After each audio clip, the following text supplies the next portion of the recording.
Hai guys, thank you sudah mampir di channel Gadget Trick ya.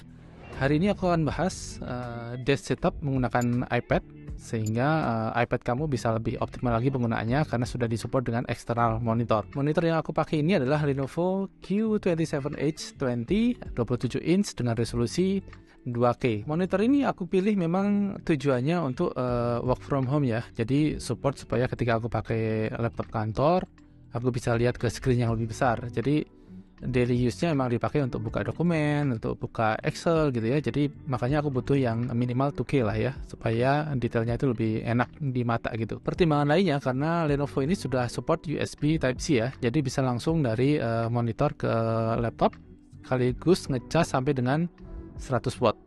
Demikian juga kalau pakai iPad, tinggal colokin dari monitor ke iPad gitu ya. Jadi praktis gitu, simple, cukup satu kabel aja bisa menghubungkan iPad ataupun laptop ke monitor dan juga sekaligus bisa ngecas. Terus pertimbangan kedua soal desainnya. Jadi desainnya ini memang cantik banget, bezel-less gitu ya, karena tipis sekali bezelnya dan seragam di 4 sisinya, simetris gitu.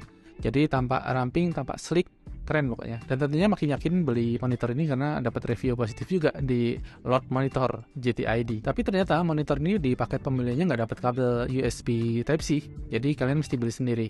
Karena nggak bisa pakai kabel yang dari bawaan HP ataupun iPad gitu ya, yang buat ngecas itu nggak bisa, karena itu belum support USB 4 gitu. Sementara untuk bisa nampilin tampilan ke layar butuh USB 4 atau Thunderbolt gitu. Kalau kalian cari kabel USB-C itu nggak bisa sembarangan ya, kalian mesti pastikan dia udah support USB 4. Terus kalian lihat spek displaynya bisa berapa gitu. Nah untuk ini aku pakai dari Vention, dia udah support 8K untuk resolusi videonya, dan dia juga support power charge sampai dengan 240 watt. Jadi cukup lah untuk support ke iPad ataupun ke laptop. Nah monitor Lenovo ini juga sudah ada speakernya, cuman ya gitulah ya, suaranya cemen gitu ya. Makanya aku lebih sering konekin dari iPad via Bluetooth ke external speaker. Biasanya aku pakai Google Nest mini speaker, jadi via Bluetooth supaya suaranya keluar dari situ. Karena kalau pakai external monitor, suara itu nggak bisa keluar dari iPad langsung, tapi keluar dari monitornya gitu. Makanya pilihan lainnya adalah connect via Bluetooth. Nah syarat supaya iPad ini bisa dipakai ke external monitor itu ada 3 guys. Yang pertama dia harus pakai chip M1 ataupun M2. Jadi kalau M1 itu yang paling murah ya di iPad R5 ya. Kemudian kalau M2 ya di iPad Pro 2022 ini gitu. Kemudian yang kedua, dia harus sudah running iPadOS 16 ke atas. Dan yang ketiga, dia harus terkonek minimal dengan keyboard ataupun mouse. Ya wajar juga ya, karena kan kita mesti kontrol apa yang ada di layar, jadi mesti ada keyboard ataupun mouse gitu. Nah itu 3 syarat yang mesti dipenuhin supaya iPad-nya bisa connect ke monitor sebagai extended display.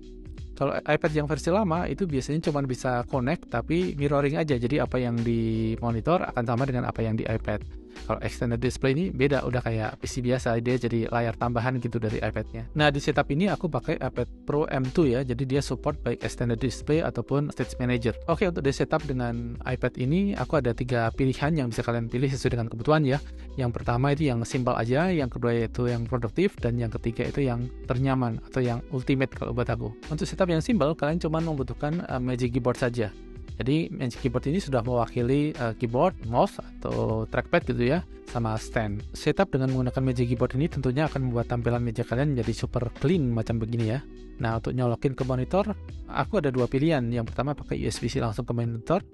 Ini juga bikin tampilannya makin clean aja, karena cuma ada 1 kabel yang nyambung ke monitor ke iPad.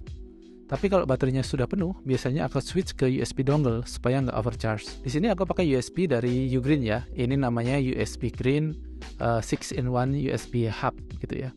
Ini harganya sekitar 400 ribuan. Terus ini portnya cukup lengkap ya. Lumayan untuk harga 400 ribuan. Dan dia untuk displaynya sudah support sampai ke 60 Hz. Jadi kalau kalian beli USB dongle, kalian perlu cek dulu apakah videonya itu resolusinya bisa sampai dengan 60 Hz atau hanya 30 Hz saja. Magic Keyboard yang aku pakai ini dari Mills Technology. Pertimbangan utamanya tentu budget ya, karena harganya setengah dari Apple Magic Keyboard. Typing experience di Mills Magic Keyboard ini enak banget ya, responsif, empuk, dan silent gitu. Layout iPad OS-nya juga berfungsi dengan baik. Yang paling mengganggu dari typing experience ini adalah trackpad-nya yang sering kesentuh kalau pas lagi ngetik. Jadi kadang bikin lompat-lompat ngetiknya. Selain itu, kekurangan utama dari Mills Magic Keyboard ini ada di trackpadnya ya. Kurang responsif dan susah banget buat drag and drop, lepas melulu gitu. Nah, dengan setup ini, tampilan meja kalian selain tampak simpel dan rapi juga super praktis. Karena kalau kalian mau pergi, tinggal cabut kabel USB-C-nya, ambil iPad-nya, dan you're ready to go. Yang kedua, setup produktif. Untuk bisa produktif, tentunya kalian butuh device yang reliable dan presisi gitu ya. Nah, tadi kan solusi menggunakan Magic Keyboard, mungkin karena KW ya, itu jadinya nggak presisi dan juga pasti akan gampang capek ngetiknya kalau di Magic Keyboard yang kecil seperti itu. Nah, makanya untuk setup produktif ini minimal butuh external keyboard dan juga butuh external mouse. Dengan keyboard eksternal, tentunya typing experience kalian lebih nyaman karena nggak sempit. Kemudian, kalian pun bisa milih-milih keyboard sesuai dengan kesukaan kalian. Untuk setup ini, aku memakai Logitech K580 karena keyboard ini udah multi-device, multi-OS, dan desainnya keren, tipis dan minimalis gitu loh. Terus warnanya putih juga, jadi cocok dengan setup keseluruhan aku. Kalian bisa sesuaikan layout dan fungsinya dengan menekan Fn dan I untuk merubah layoutnya menjadi OS iOS. Nah, di keyboard ini ada beberapa shortcut yang functionnya sudah terpasang, seperti Home, App Switcher, Spotlight, dan Media Control. Jadi enak, bisa diatur dari keyboard langsung. Sedangkan untuk mouse-nya aku pakai Logitech Pebble M350. Ya, ini karena udah punya aja sih. Pengennya nyari yang putih, tapi ntar aja sih. Kemarin udah kebanyakan belanjanya, jadi habis uangnya. Setup ini tentunya membutuhkan stand ya, buat naruh iPad. Nah, aku pilihannya pada iPad stand dari Volta. Ini keren sih guys, bisa muter 360 dan suaranya itu yuk, satisfying. Bahannya aluminium yang kokoh dan tingkat kesertanya bisa kita atur pakai kunci L ini. Aku sengaja pilih yang model taruh gini ya, daripada yang magnetik, karena kalau magnetik itu mesti lepas casingnya, jadi ribet malahan. Pengaturannya fleksibel banget, bisa diatur ketinggian kayak gini, kemudian kemiringannya juga bisa diatur, bahkan bisa sampai mentok ke bawah. Jadi kalau kalian mau nulis atau gambar, tetap bisa. Yang ketiga, setup ternyaman atau ultimate. Jadi selain pakai external keyboard sama external mouse, aku tambahkan yang namanya Magic Trackpad. Navigasi pakai Magic Trackpad ini nyaman sekali. Lihat aja, tinggal swipe, scroll, enak sekali kan? Karena pada dasarnya kan memang iPad adalah touch-based device gitu ya. Jadi kalau kita kontrol pakai Magic Trackpad, ya nyambung jadinya. Paling kerasa untuk aplikasi yang membutuhkan swipe atau scroll horizontal ya, semacam Instagram ataupun pas lagi ngedit video. Nah, gesture itu kan memang jauh lebih mudah untuk kita hafalin atau kita lakukan daripada ngapalin shortcut ataupun ngeklik button itu nggak natural. Nah, ini beberapa gesture yang bisa kalian lakukan di Magic Trackpad ya. One finger for wake, for click, for drag and drop, two finger for scroll, swipe, zoom in, zoom out, three finger for switch, home, recent app. Mantap guys. Kalian mungkin bertanya ya, sudah pakai Magic Trackpad, kenapa harus pakai mouse? Atau sebaliknya, udah pakai mouse, kenapa harus pakai Magic Trackpad? Nah, ternyata setelah memakai dalam beberapa waktu, aku merasakan bahwa keduanya tidak bisa saling menghilangkan. Jadi Magic Trackpad memang nyaman banget untuk navigasi iPad, scroll, swipe, so easy gitu loh.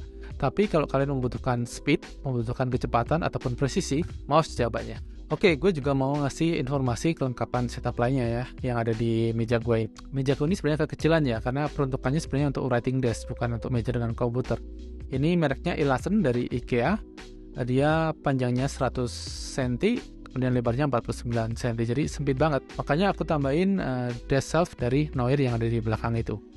Ya memang panjangnya jadi lebih panjang sih daripada meja IKEA-nya, agak aneh, tapi ya nggak apa-apa karena aku butuh banget untuk nambah storage sama nambah keluasan dari mejanya. Kebetulan warna dan seratnya itu sama dengan atau mirip lah dengan meja dari IKEA ini yang menggunakan bahan bambu. Lampu monitor ini aku menggunakan Xiaomi Mijia. Ini keren sih, tinggal colok ke USB di monitor, terus pasangnya juga tinggal taruh dan ada remote buat ngatur brightness sama color temperature. Dengan bentuk yang bulat keren gini. Nah, tadi lupa mention, salah satu keunggulan dari monitor Lenovo ini adalah colokan USB di panel belakangnya ada banyak.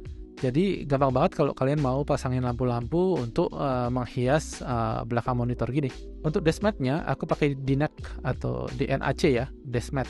Ini bahannya vegan leather, aku suka banget ya. Dan kemudian dia modelnya itu ada 2 layer gitu, di bagian bawahnya pakai rubber jadi anti slip. Sengaja pilih warna broken white supaya lebih elegan, sekaligus bikin terlihat sedikit lebih lega di meja yang sempit, karena warnanya kan terang gitu. Kalau tatakan ini dari Green Living, Greta Bamboo Tray namanya.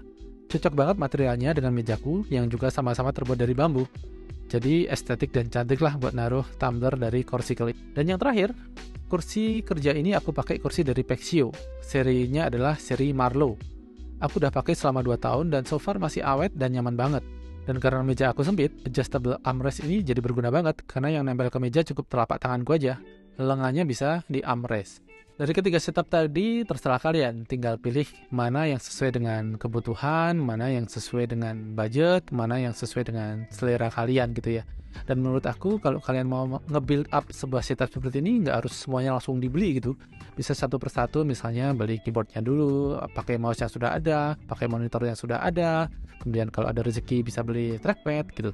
Nah, tergantung sesuai dengan kebutuhan kalian dan selera kalian juga sih. Yang jelas, pengalaman aku sejak pakai iPad dengan segala kelengkapan setup ini, iPad aku menjadi lebih berguna ya, lebih bermanfaat.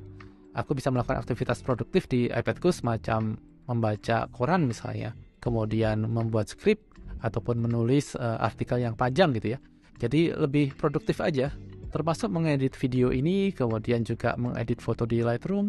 Itu jauh lebih nyaman, jauh lebih enak kalau pakai external monitor seperti ini. Experience overall benar-benar seperti menggunakan PC, cuman aplikasinya ya aplikasi iPad. Jadi menurutku kalau kalian aplikasinya itu semuanya terpenuhi atau ada alternatifnya di iPad OS, sebenarnya iPad itu sudah benar-benar bisa menggantikan fungsi sebuah laptop ataupun PC sih. Kayak aku, kalau pekerjaan utama sudah ada di laptop kantor, aku udah nggak butuh lagi Mac ataupun PC yang lain. Cukup dengan iPad ini semua kebutuhan aku udah tercukupi. Jadi kepikiran nih, apakah perlu bikin konten yang membahas apakah iPad dengan setup lengkap seperti ini bisa menggantikan peran sebuah PC ataupun laptop? Nah, kalian jangan lupa subscribe ya, supaya nanti pas aku bikin videonya kalian nggak kelewatan. Oke, kayaknya cukup itu aja ya sharing aku soal desk setup aku menggunakan iPad Pro M2 2022 yang dilengkapi dengan monitor dan segala kelengkapan desk setup lainnya yang benar-benar bisa menunjang produktivitas aku. Oke, thank you for watching and please like, share, and subscribe channel ini supaya channel ini bisa berlangsung lebih lama. Thank you semuanya. Adios.